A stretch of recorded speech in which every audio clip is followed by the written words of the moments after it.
Our son found his brother in bed with his fiancée. Instead of defending him, we told him to get over it. 5 years later, he's married with a child and we're strangers. We told our son Lucas to forgive and move on.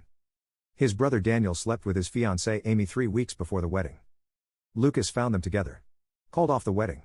Wanted nothing to do with either of them. We told him he was overreacting. That Daniel made a mistake. That family forgives. Move on, Lucas. Don't let this destroy our family. He looked at us. Said 5 words. You're choosing him over me. Then he left. Blocked our numbers. Changed his address. Cut us off completely. That was 5 years ago. Haven't spoken to him since. Daniel and Amy got married 2 years later. We attended. Smiled for photos. Pretended everything was fine. Lucas didn't come. Didn't respond to the invitation. Didn't acknowledge it at all. Now Daniel and Amy are divorced. Marriage lasted 18 months. Miserable the whole time. Daniel wants us to help him reconnect with Lucas. I need to apologize. I need my brother back. We tried calling Lucas. Number disconnected. Tried his work. They wouldn't confirm he worked there. Tried mutual friends. They refused to help. We lost our son because we chose the wrong side. Because we minimized his pain. Because we valued family peace over his hurt. This is our confession about the worst parenting decision we ever made. About choosing the son who was wrong over the son who was hurt. And about learning too late that some choices cost you everything. 6 years ago, before everything fell apart. My name is Richard Morgan. I'm 63 now. Was 58 then. My wife Helen is 61. Was 56 then. We have 2 sons. Daniel and Lucas. 3 years apart. Daniel is 34 now. Lucas is 31. Growing up, they were close. Brothers. Friends. No major rivalry. Daniel was the outgoing one. Charismatic. Social. Popular. Lucas was quieter. Thoughtful. Reserved. But just as successful. Both did well in school. Both got good jobs. Both made us proud. Daniel worked in sales. Lucas worked in engineering. Different fields. Different circles. But still close as brothers. We thought we'd done something right. Raised 2 good sons. We were wrong about Daniel. Very wrong. 5.5 years ago, Lucas got engaged. To Amy. His girlfriend of 3 years. Beautiful woman. Smart. Kind. We liked her immediately. Lucas was so happy. More animated than we'd seen him in years. She's perfect, Mom. I can't believe she said yes. We're so happy for you, sweetheart. Wedding planned for June. 6 months away. Everything coming together. Daniel was best man. Lucas asked him immediately. Of course, little brother. Honored.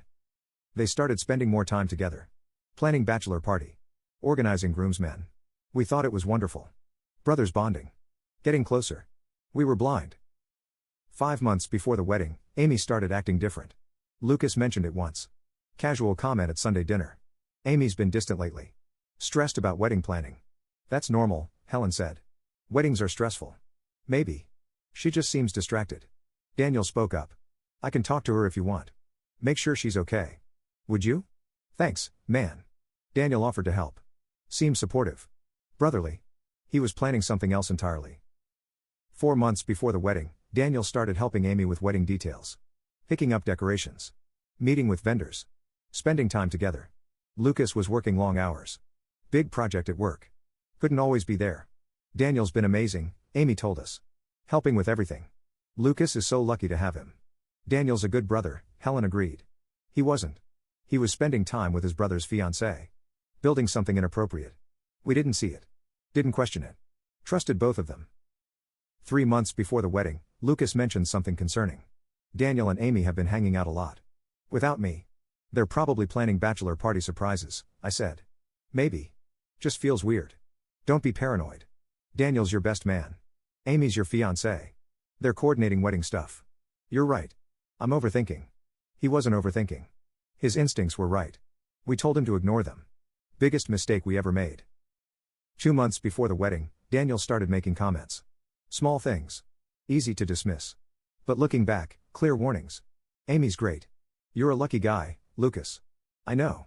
I am. Like, really great. Beautiful. Smart. Funny. Okay, weird, but thanks? Just saying. Don't screw it up. Lucas laughed it off. Thought Daniel was being a supportive brother. Daniel was testing boundaries. Seeing how far he could go. 6 weeks before the wedding, Lucas came to us worried. Something's going on with Amy and Daniel. What do you mean? They're texting constantly. She's always on her phone. And when I ask who it is, she says it's Daniel about wedding stuff. Then it probably is wedding stuff. At midnight? At 2 a.m.? Helen intervened. Lucas, honey, you're stressed. Pre-wedding jitters. It's normal. This isn't jitters, Mom. Something feels wrong. Do you trust Amy? Yes. Of course. Do you trust Daniel? He's my brother. Yes. Then trust them. Don't let anxiety ruin your wedding. He left. Still concerned. But trusting us. We gave him terrible advice. Told him to ignore clear red flags. 3 weeks before the wedding, everything exploded. Lucas called us at 11 p.m. Friday night, sobbing. Barely coherent. Devastated. I found them. Together. In our apartment. Found who? What happened? Daniel and Amy. In our bed. They were. He couldn't finish. Just cried. Helen grabbed the phone. Lucas, where are you? Hotel. I can't go back there. I can't. We're coming. Stay there. We'll be right there. We drove to the hotel. 40 minutes. Longest drive of our lives. Found Lucas in the lobby. Destroyed. Broken. Empty. Tell us what happened. I came home early. Surprise for Amy. Wanted to take her to dinner. Walked in. Heard sounds from the bedroom. Opened the door. Found them. Oh, Lucas. My brother. My fiancé. In my bed. 3 weeks before my wedding. Helen hugged him. He collapsed. Cried for an hour. We sat there. Helpless.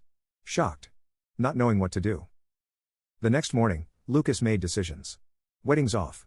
I'm calling everyone today. Canceling everything. Maybe take a few days. Don't make rash decisions. Rash? I found my brother sleeping with my fiancé. What part of this needs more thought? We just mean maybe you can work through this. Work through this? Are you serious? People make mistakes. This isn't a mistake. This is betrayal. I'm done with both of them. Daniel's your brother. Not anymore. Lucas spent that day canceling everything. Venue. Caterer. Photographer. Florist. Lost deposits. Thousands of dollars. Didn't care. Called every guest personally. Explained the wedding was off. Due to circumstances beyond our control, the wedding has been cancelled. Some people pressed for details. He didn't give them. Just cancelled. Moved on. Efficient and final. That afternoon, Daniel called us. I know Lucas told you. I need to explain. Explain what? That you slept with your brother's fiancée? It wasn't planned. It just happened. Things don't just happen, Daniel. You made choices. I know. I messed up. But I need you to help me fix this.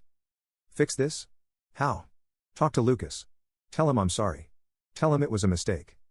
Tell him yourself. He won't talk to me. He blocked my number. Then maybe that's your answer. Daniel started crying. I can't lose my brother. Please. Help me. We told him we'd talk to Lucas. Try to mediate. First mistake. We should have told Daniel to face his consequences. 2 days later, we sat down with Lucas. Tried to convince him to talk to Daniel. He wants to apologize. I don't want his apology. He's your brother. He was my brother. Not anymore. Lucas, family forgives. Family moves past mistakes. This isn't a mistake. You don't accidentally sleep with your brother's fiancée multiple times. Multiple times? Amy confessed. It had been going on for 2 months. Dozens of times. While I was at work. While I was planning my life with her, we sat in silence. It was worse than we thought. All the more reason to try to work through this, Helen said. Lucas stared at her. Work through this? Mom, are you hearing yourself? I'm saying family is important. Daniel made a terrible mistake. But cutting him off forever? That's extreme. Extreme? He betrayed me in the worst possible way. And you want me to forgive him? Move on? Not right away. But eventually. Yes. What about what he did to me? What about my pain? We understand you're hurt. Do you? Because it seems like you're more worried about Daniel's feelings than mine. We're worried about both of you. No. You're worried about him. You always worry about him. The outgoing one. The charming one. The one who needs more support. That's not fair. Isn't it? When was the last time you took my side over his? We couldn't answer. Because he was right. Here's what we didn't understand then. We'd always favored Daniel. Subtly. Unconsciously. He was more social. Needed more attention. Got more of our focus. Lucas was independent. Self-sufficient. So we gave him less. We thought we were being fair. Giving each son what he needed. We were neglecting Lucas. And he'd felt it his whole life. This was the final straw. The moment he realized we'd never choose him. 1 week after calling off the wedding, Amy tried to explain. Called us. Desperate. Crying. I need to talk to Lucas. He won't answer my calls. Can you blame him? I know I messed up. But I love him. I want to fix this. You love him? You slept with his brother. I made a mistake. I was confused. Daniel was there and Lucas was always working. So this is Lucas's fault? No. That's not what I meant. I need him to forgive me. Can you help? No. We can't. Please. I'm begging you. Talk to him. Tell him I'm sorry. Amy, you need to leave Lucas alone. You've done enough damage. She hung up crying. Good. She should cry. She destroyed our son. 2 weeks after canceling the wedding, Daniel came to our house. I need your help. Lucas won't talk to me. Give him time. It's been 2 weeks. How much time does he need? As much as he needs. This is ridiculous. I said I'm sorry. What more does he want? The entitlement. The lack of remorse. We should have seen it then. Daniel, you slept with his fiancée. Repeatedly. For months. An apology isn't enough. So what? I'm just supposed to lose my brother forever? Maybe. That might be the consequence of your actions. That's not fair. Life isn't fair. You made choices. Now you live with them. You're supposed to be on my side. We're not on anyone's side. We're trying to help both of you. By letting Lucas cut me off? That's not helping. Helen stepped in. Daniel, what did you expect? That you'd sleep with Amy and Lucas would just forgive you? I expected my family to help me fix this. We can't fix this. Only you can. And Lucas might not let you. Daniel left angry. Frustrated. Feeling victimized. We should have been harder on him. Should have made him face reality. Instead, we were too soft. Too understanding. Too forgiving. 3 weeks after canceling the wedding, Lucas came to say goodbye. We didn't know that's what he was doing. But looking back, it's obvious. I'm moving. New job. Different city. Fresh start. Where? I'd rather not say. Lucas, come on. I need space. From Daniel. From Amy. From everything. We understand. But stay in touch. Please. I will. He wouldn't. That was the last normal conversation we had with him. 1 month after calling off the wedding, we made the biggest mistake. Daniel came to us desperate. Broken. Begging for help. I need you to convince Lucas to forgive me. I can't lose my brother. Daniel, we can't make Lucas do anything. You're our parents. Talk to him. Tell him family is important. Tell him he's being unreasonable. Unreasonable? Yes. It's been a month. He needs to move on. Forgive me. Stop being so dramatic. We should have told him no. Should have defended Lucas. Instead, we agreed. Thought we were helping both sons. We called Lucas. Conference call. Both of us. What we said next destroyed our relationship with him forever. Lucas, we need to talk about Daniel.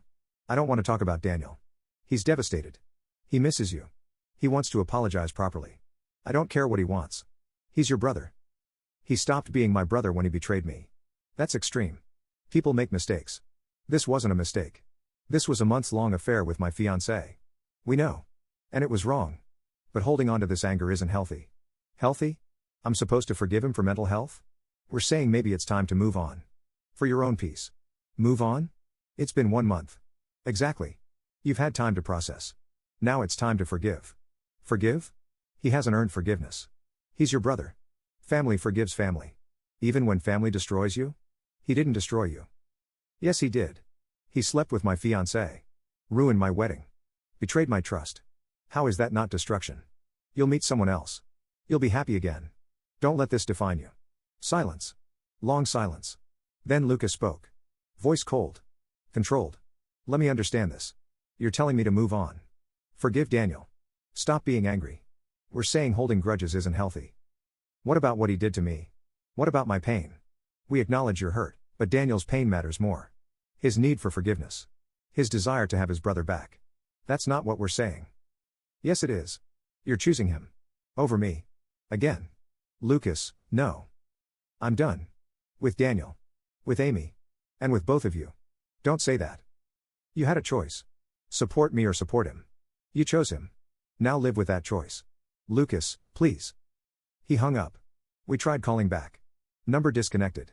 Tried texting. Messages didn't deliver. He'd blocked us. Completely.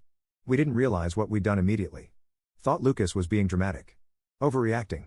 He'd cool down eventually. He didn't cool down. He cut us off. Permanently. 1 month became 3 months. No contact. 3 months became 6 months. Still nothing.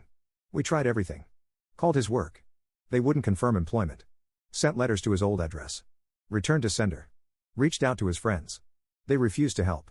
Lucas doesn't want contact with you. Respect that. We'd lost him. Completely. 6 months after Lucas cut us off, Daniel came to us with news. Amy and I are together. Officially. We're dating. Helen was shocked. What? We're together. We're happy. And I think we might get married. Daniel, are you insane? What? I love her. She loves me. We're good together. She was engaged to your brother. Lucas and Amy weren't right for each other. We are. This is wrong. Why? Because Lucas is angry? He needs to move on anyway. I stepped in. Daniel, stop. Listen to yourself. You're talking about marrying your brother's ex-fiancée. The woman you cheated with. So what? Lucas isn't with her anymore. She's available. I'm available. We're both adults. This will destroy any chance you have of reconciling with Lucas. Lucas already cut me off. Cut you off too. He's made his choice. Because we sided with you. Because we told him to move on. You told him the truth. He needs to forgive and move forward. We realized then. Daniel didn't feel guilty. Didn't feel remorse. He felt entitled. To Amy. To forgiveness. To everything. We'd raised a son who thought betrayal was forgivable as long as you apologized. 1 year after Lucas cut us off, Daniel married Amy. Small wedding. Just family and close friends. We attended. What choice did we have? He was our son. But it felt wrong. Celebrating a union born from betrayal. Amy wore white. The audacity. Daniel smiled for photos. Proud. Happy. Unbothered. We smiled too. Pretended to be happy. Inside, we were thinking about Lucas. Wondering where he was. Hoping he was okay. Knowing we'd never know. The marriage was bad from the start. Daniel and Amy fought constantly. About everything. Trust issues. Both had cheated to be together. Both worried the other would cheat. She's always suspicious. Checking my phone. Accusing me of flirting. Maybe because you cheated with her. She knows what you're capable of. That was different. No. It wasn't. You both know what you did. Now you're living with it. They stayed together out of stubbornness. To prove everyone wrong. To prove the relationship was worth the betrayal. It wasn't. 18 months after getting married, Daniel and Amy divorced. Ugly divorce. Accusations. Betrayal. Cheating. Daniel had an affair with a coworker. Amy found out. Filed immediately. I can't believe she's divorcing me over one mistake. The irony. The complete lack of self-awareness. Daniel, you cheated. Again. It was one time. Doesn't matter. You broke trust. Just like you did with Lucas. This is different. It's exactly the same. You make choices. Then you face consequences. But he didn't learn. Still didn't understand. 2 years after Lucas cut us off, Daniel came to us desperate. I need to find Lucas. Apologize properly. Get my brother back. Lucas doesn't want contact. I don't care. I need him. I've lost everything. Amy. My marriage. I need my brother. You should have thought about that before you betrayed him. I know. That's why I need to apologize. Make it right. Some things can't be made right. Please. Help me find him. Help me fix this. Against our better judgment, we tried. Called old friends. Old coworkers. Anyone who might know where Lucas was. No one would help. Everyone sided with Lucas. He doesn't want to be found. Respect that. We couldn't find him. Our son had vanished completely. 3 years after cutting us off, we found out where Lucas was. By accident. Ran into his college roommate at a grocery store. How's Lucas doing? Helen asked casually. He's great. Married. Has a baby girl. Very happy. Our world stopped. Lucas was married. Had a child. Built a life. And we knew nothing about it. When did he get married? About a year ago. Beautiful wedding. Small. Just close friends. We weren't invited. Weren't told. Weren't included. And the baby? Born 3 months ago. Cute kid. Looks just like Lucas. We had a granddaughter. Didn't even know her name. Tell Lucas we'd love to meet his family. I can't do that. Lucas has been very clear. No contact with you. We're his parents. You chose Daniel over him. That's your consequence. He walked away. Left us standing there. We'd lost everything. Our son. His wife. Our granddaughter. Because we'd made the wrong choice 5 years ago. 4 years after cutting us off, we received a letter. From Lucas's lawyer. Certified mail. My client Lucas Morgan has instructed me to inform you that he does not wish to have contact with you. Any attempts to contact him, his wife, or his child will be considered harassment and handled accordingly. This includes phone calls, emails, letters, social media, or third-party contact. Please respect his decision. Legal notice. Our son had lawyered up to keep us away. We'd become the people he needed legal protection from. Daniel read the letter. Broke down. I did this. I destroyed our family. Finally he understood. What can I do? How do I fix this? You can't. It's too late. There has to be something. There isn't. Lucas has moved on. Built a life without us. We're not part of it anymore. So I just give up? Accept I'll never see my brother again? Yes. That's exactly what you do. You live with the consequences of your choices. 5 years after cutting us off, we're living with reality. Lucas is 31. Married. Father. Successful. Happy. We know this through social media. His wife's public account. Photos of their daughter. Lily. 2 years old. Beautiful. Photos of Lucas. Smiling. Genuinely happy. Free. Photos of family gatherings. His wife's family. Holidays. Birthdays. We're not in any of them. We never will be. Daniel is 34. Divorced. Alone. Working the same job. Lost everything chasing a relationship built on betrayal. Amy remarried. Moved to another state. Started over. Daniel is stuck. Lonely. Regretful. Too late. Helen and I are 63 and 61. Dealing with the reality that we lost our son because we chose wrong. Because we minimized his pain. Prioritized Daniel's feelings. Told him to move on. We have 2 sons. But we've lost one forever. People ask if we regret how we handled it. Every single day. We should have supported Lucas. Defended him. Chosen his side. Instead, we told him to forgive. To move on. To prioritize family unity. We destroyed our relationship with him. Permanently. Daniel asks weekly. Any word from Lucas? No. Nothing. Do you think he'll ever forgive us? No. I don't. So that's it? We just never see him again? That's it. That's the consequence. We're 63 and 61 years old. 5 years since we told Lucas to move on after Daniel betrayed him. 5 years since Lucas cut us off forever. We have a granddaughter we've never met. A daughter-in-law we've never spoken to. A son who's built a life that doesn't include us. Because we chose the son who was wrong over the son who was hurt. Because we valued family peace over his pain. Because we were cowards who took the easy path. Daniel destroyed Lucas's wedding. We destroyed our relationship with Lucas. Both are permanent. Both are irreversible. Both are deserved.